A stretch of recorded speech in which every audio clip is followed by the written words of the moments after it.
Նախագահի հետ հերում ենք, ասեք այսօր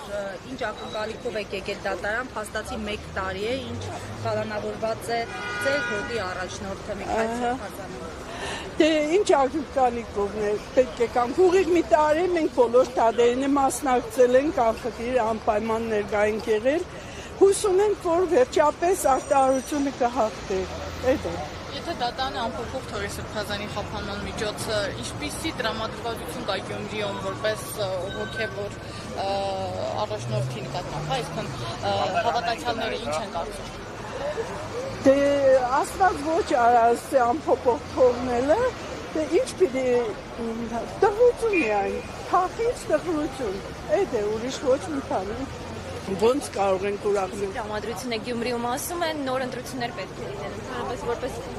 Շիրակում ապրող մարդ Գյումրիում։ Ես շատ մեծ ուրախությամբ նոր ընտրություններ ենք սպասեմ, որովհետև այս ընտրությունները ահա որ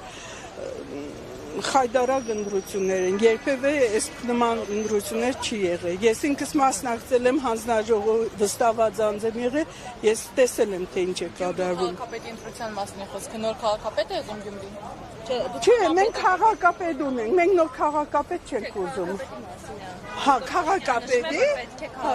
Մենք քաղաքապետ ունենք։ Մենք ենք կդրել մեր քաղաքապետին, մենք անհամբեր սպասում ենք, որ մեր քաղաքապետը նույնպես ազատություն կստանա ու կգա նորից իր պաշտոնին։ Մենք քաղաքապետ ունենք, ուրիշի չենք սպասում։ Միքայել Սրբազանին մեղադրում են իշխանությունը բռնի տապալելու կոչ անելու համար։ Նման կոչեր լսել եք Սրբազանից։ Ոչ, երբեք։ Բռնի տապալումը հիմա իշխանությունն է կատարում։ Հայաստանը վերացնում է, ինչ խոսք։ Որ գալիս եք այստեղ ինչ ասացին ձեր մտերիմները։ Հաջողություն մաղթեցին, ասված մեր Սրբազանին ազատություն տա, ինչ պետք է ասեն։ Խնդրեմ։